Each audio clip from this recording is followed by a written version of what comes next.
Good morning, everyone. For today's presentation, I have a verse from the 16th chapter. The 16th chapter is called Daivasura Sampad Vibhaga Yogam, where Krishna talks about two types of qualities that we possess. One is Daivic type of qualities or divine qualities. The others are Asuric type of qualities, demonic type of qualities. So this is a relatively small chapter, and in the first 3 verses, Krishna gives a long list of all the divine qualities. And they are not limited to this, but they include Abhayam. First quality he talks about is fearlessness. And then he goes on to mention a long list, such as purity of heart, kindness, controlling our mind, absence of anger, being at peace, not gossiping, being patient and forgiving, and being free of vanity. So he gives a long list of qualities like that. What he says is that the divine qualities are those qualities that help us to move, to evolve to a higher level, and eventually towards liberation, towards mukti. So these are desirable qualities. These are helpful qualities.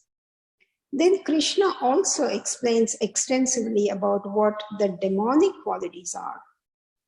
And they include, but not limited to, qualities such as hypocrisy, arrogance, anger, rudeness, ignorance, many qualities like that. And Krishna says, these are the qualities that are opposite of divine qualities. And they pull us down. They rob our mental peace. They disturb our lives. Those are the characteristics of these qualities. And hence they make our lives a struggle and not an experience of joy. And we have both these type of qualities, have both of these qualities. And the more we develop divine qualities, the more we can be at peace. So how can we do that? How can we avoid suffering by developing more of divine qualities? For that, Krishna gives a tip. He says, of all the Asuric qualities, demonic qualities, there are 3 that are really, really harmful to you. So he summarizes them into the following 3. For that, we go to verse 21 in the 16th chapter. Krishna says, Trividham narakasyedam dwaram nashanam atmanaha kama krodha stada lobaha tasmadeta trayam tyajet. So these 3 qualities are lust, desire, anger, and greed. He says these are the 3 qualities that are like, he compares them to the gates of hell, and they cause a lot of destruction of man. Therefore, he says, avoid these qualities, abandon these qualities in order to have peace. And also to help us go towards ourself, which is the seat of our bliss. These qualities keep us away from ourselves. So in order to go back there, we need to avoid these. And avoid hell, he says. When he's talking about hell, he's not talking about a place, but a state of being. A state of being where we have subjective experience of pain, and any kind of suffering. So he says in order to avoid that, we need to get rid of these three. And when he's teaching, as I have mentioned before, he is teaching from the scriptures, from the Vedas. And the scriptures say there are what are known as actually 6 Arishad Vargas. Ari means enemies, enemy, Shad means 6, items, categories. So the scriptures say there are qualities that are really hurtful to man. The first 3, kama, krodha, lobha, lust, anger and greed, like Krishna is talking about. And then additionally, the scriptures also talk about mada, moha and matsarya. Delusion that I'm separate, I should be on the top, and I'm not happy if others are doing better type of qualities. And Krishna is emphasizing the first 3, kama, lobha, because these have an instinct base also. We see them in the animal kingdom. They are also, we see animals wanting things. They're happy when they have them. They're not happy if they don't have them. And they try to gather stuff. But when the animals have them, they are doing this more to satisfy their hunger or keep away from danger. And it's not like an all-consuming phenomenon that we see in the human beings, where man seems to have an unlimited, unrestricted scope to indulge in these urges to the point of suffering, to the point of self-destruction. And Krishna reminds us that luckily we are also given faculties to control these urges and to channel these urges to avoid suffering. So let's look at the first one, kama, desire, also known as lust. And this is an ongoing, uncontrolled desire we're talking about. And this desire can also lead us to the 6 Arishad Vargas we're talking about. And desire can be 2 types. Typically, it can be an impulsive type of desire or a long-term type of desire. An impulsive desire is more of a short-term one, typically not premeditated. And indriyas play a big role in this. For example, we see food or smell food and we want to eat. We see an ad on TV and we want to buy something. And many of us, when we go shopping, like say we go to Sam's, we go with a list. But many times we end up having much more than what the list calls for because we have impulse buys. Or sometimes it can be from seeing our neighbors, our family, our friends, you know.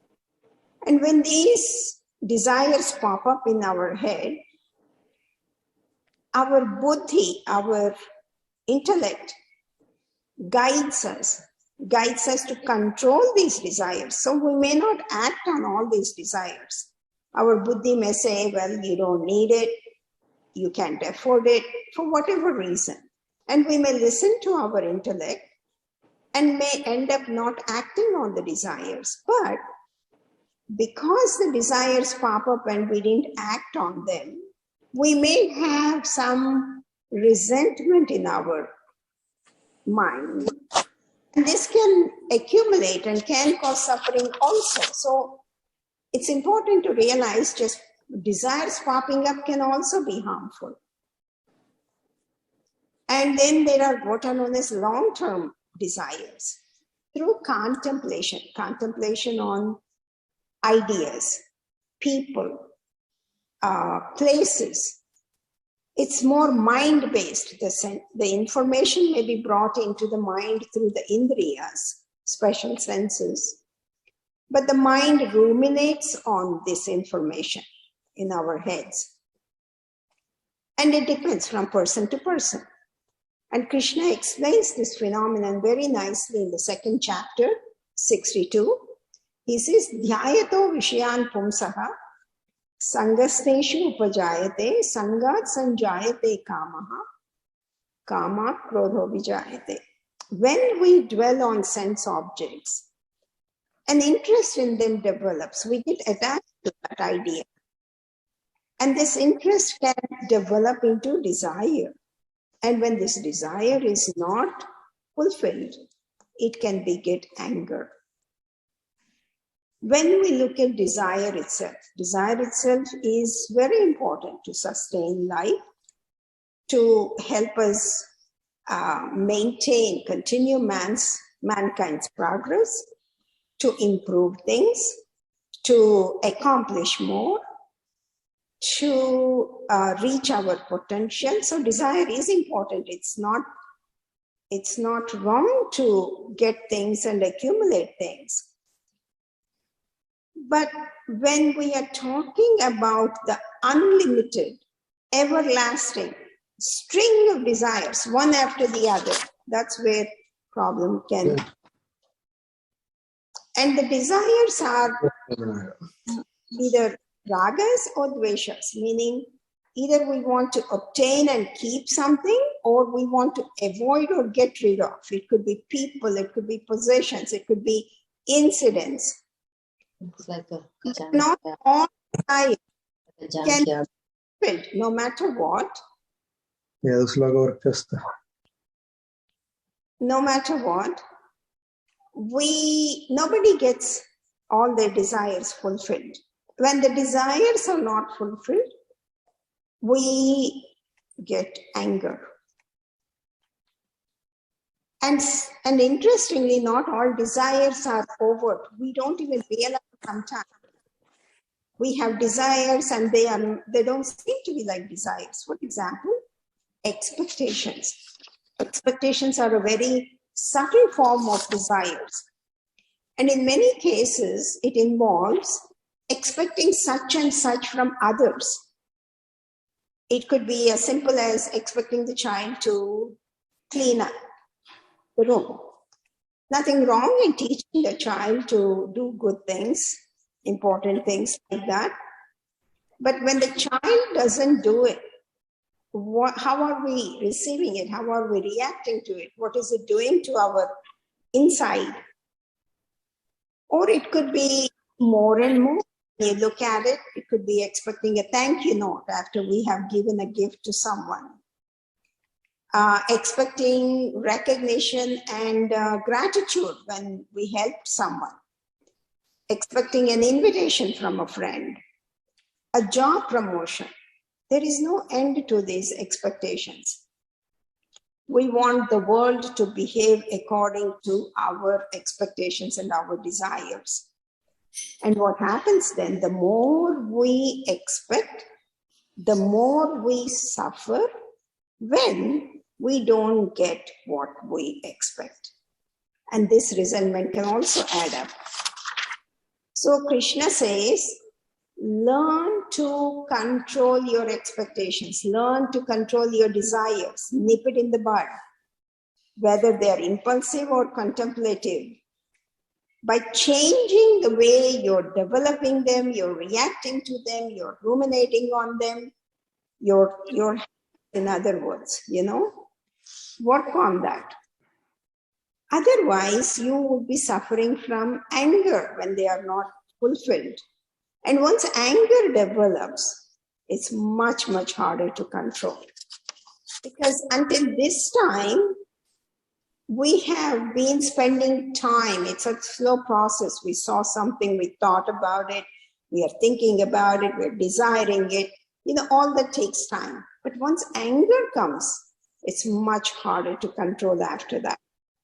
And Krishna again beautifully explains in the second chapter, 263, he says, Krodhat bhavati sammohaha, sammohat smriti vibramaha, smriti bramshat buddhinasho, buddhinashat pranashyati. When we have anger. Anger generates delusion. Anger generates confusion here, loss of clarity. It's very difficult to be clear-minded when we are in anger. So when we get confused, this delusion results in loss of memory, meaning ordinarily we know, we have learned what to do, what not to do, what to say, what not to say, what is right, what is not. All that memory gets lost when we are in this state of mental confusion. And when we don't have that memory to depend on, it destroys our discriminative intelligence, our buddhi, which is our reasoning, our logic, our guide as to how we behave. And this spells ruin to man, Krishna says. So it's a cascade of events, series of events happening faster and faster. It's like a rolling stone which gathers speed as it's going down the hill, faster and faster. So when we are angry, mad, we can't be ourselves, especially in rage. So we say we are mad, means we are crazy. Anger seems to melt our mind like metal melts, my fire melts metal. And interestingly, just like desires can be subtle and we don't even know they are desires, anger can also be in many forms. It can be multifaceted. It can include impatience, irritability, intolerance, frustration, tension, insolence, overbearing behavior, prejudice, unreasonable dislike for something or somebody, hatred, wanting to hurt someone or harm someone, holding grudge. All these are forms of anger. And so it can be a byproduct also of ego, okay? Self-righteousness, being judgmental, self-centered, or inflexible expectations of perfection, either for oneself or for others. And Krishna says, you know what? The Kama and Krodha are not two different things. They are really two faces of the same thing, which make you go crazy. And he explains in the 3rd chapter, 37, he says, Kama esha Krodha esha rajoguna samudbhavaha mahasheno mahapapma vidyena miha vairinam. Kama and Krodha, coming out of Rajoguna, and never ending, never satisfied, they make you crazy. They are the ones who drive you to do things that you wouldn't ordinarily do. And we see this with many people. We say, wow, I never knew that fellow can be like that, or she can do things like that, or say things like that. In that rage, we don't know what we are doing. They push you to do things that we would not ordinarily do. So for that reason, Krishna is pushing us to know more about it. And why is he emphasizing so much?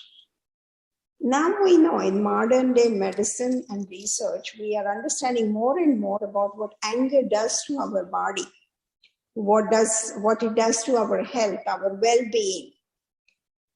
Anger increases the production of cortisol, steroids, which affect our blood pressure, our heart, our mind. It is said that when we scream in anger, our chances of getting heart attack increases by 5 times. Our chance of getting stroke increases by 3 times. And this state of harm continues even after the episode is over, after the screaming is over. The body continues to suffer for a while, so after a few hours after the incident. And also has long-term effects. The more we get mad, it affects our brain also, our thinking power, our memory, our concentration. So it has so many problems with anger. It disturbs our minds, our surroundings, And in turn, the society, if we are angry, we affect not only us, our surroundings and society also. So there are many, many ill effects of anger. And also it interferes with our potential. We won't be able to function at our highest level if we are in anger. In other words, like Buddha says, we are punished by our anger, not for our anger. So how do we deal with it? Krishna talks about try to prevent it to begin with. Like he said, tame down your desires, tame down your expectations, and don't let the imperfections rob your joy. It has to be only this way. No, be flexible. And try not to be self-righteous, when we are dealing with people, because like us, they have imperfections and idiosyncrasies too. And wanting to be right all the time, that causes a lot of problems. And we need to ask ourselves, do I want to be right or do I want to be happy and peaceful? And learning to avoid all these triggers. But sometimes we lose control. We may develop anger. And we need to develop coping mechanisms as to how to deal with it, how to get out of it, how not to lose control of ourselves. We may have to walk away from the situation, hold our tongue, count to 10, and may use things like chanting, prayer, meditation, whatever works. But this is something we need to plan and have a method to deal with it ahead of time rather than find ourselves in a mess all of a sudden. Holding breath is a very good tip that helps us to break that mode of rage and anger. Like when we hold our breath, all the concentration goes on our breath and helps us to get out that mode of anger. And then hopefully we can do some breathing exercises, deep breathing exercises help. No matter what we can learn how to deal with it from others, from books. For example, Oprah says, this is how she deals with it. She says, she asks a question. She asks herself a question. Would I get upset if this were the last day of my life? Obviously not. And every day can be the last day of our lives. We don't think about it, but if we thought about it, we'll behave better, I guess. Every day could be our last day. And there is a book that was very helpful to me, which I mention again and again, which is written by Richard Carlson, which says, don't sweat the small stuff. And it is all small stuff. So one way or the other, Krishna says, you need to find a way to deal with these issues. You find what works for you. Why? He explains very nicely. In the 5th chapter, 23, he says, Shaknoti haiva yaha sodum prat sharira vimokshana kama krododbhavam vegam sayuttaha sasukhi naraha. He says, one who is able to withstand these agitations, these urges, that person is a disciplined person. That person who is able to control his kama and krodha is a happy person, is a mature person. He doesn't have to die and go to heaven to be in bliss. He can do it right here, right on this earth. So that is about kama and krodha. We have been talking about desire and anger until now, especially when they are not fulfilled. However, they can be fulfilled also. Our desires can be fulfilled. And what happens then? Is that the end of the story? Are we happy? Is it happy? No, because this happiness that we derive when a desire is fulfilled usually with an expiry date. Okay, to demonstrate this, there is a story. A gambler dies and goes to the pearly gates. He wakes up at the pearly gates, well received, invited in, goes in, and in front of him he sees a big casino. And of course he was very happy, starts gambling, he's winning and winning. So he increases his bids. The more he increased his bids, the more he wins. And after winning and winning, he gets tired, frustrated with winning. So he calls God. God appears and he says, God, I like this heaven and all, but can I not lose at least once? And God says, heaven, whatever gave you the idea that you're in heaven? So the story demonstrates when the kick of the successful fulfillment of the desires subsides, the hunt starts all over again. This is Lobha Krishna is talking about. We want more, we want better, bigger, larger, different. There's no end. The more we get, the more we expect. And then the story starts again. The more we expect, the more we suffer, because when we don't get what we expect, it causes a lot of anger and there is no end in sight. Just like Kama and Krodha, Lobha is also from the Rajoguna. It can also be based, Lobha can also be based on another,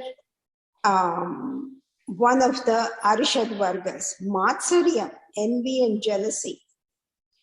Envy is when we want what others have, whether we need it or not, whether we deserve it or not, whether we worked for it or not. Why? Simply because we are unhappy with our lot in life. And we are also unhappy with others' fortunes. In other words, making ourselves miserable, counting others' blessings and forgetting ours. This is the base of man-made misery. But say, for example, we got again what we wanted, like what they had, and we wanted that, and we also got it. Is that the end of the story? No, because it can then lead to further lobha and further jealousy, where we may feel only I should have, only I should be on the top. Nobody else should have what I have. It just becomes a rat race, and that is your hell. Krishna talks about when there is no happiness, when there is no peace, that is your hell, Krishna says. So what does Krishna recommend in general about how to deal with this lobha situation? He recommends dana, giving. He says, all this time you have been only concentrating on yourself, getting things for yourself, more, more, more. Start looking outside, give more. Get in this mode of, getting out of, wanting to feel fulfilled just by getting more, to trying to feel fulfilled by giving more, helping more, sharing more. It doesn't mean money. It could be showing interest in them, showing some kindness, giving some encouragement, your time, whatever. But try to look out for others, okay?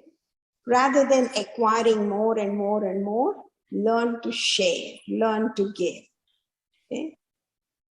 So no matter what, Krishna summarizes that the base of your happiness can be to have more, to begin with, to desire less. To have more, desire less. I would like to conclude with a statement from an author called Wayne Dyer. He defines heaven on earth is a choice you must make. It's not a place you must find. And that's my presentation. Thank you. Thank you.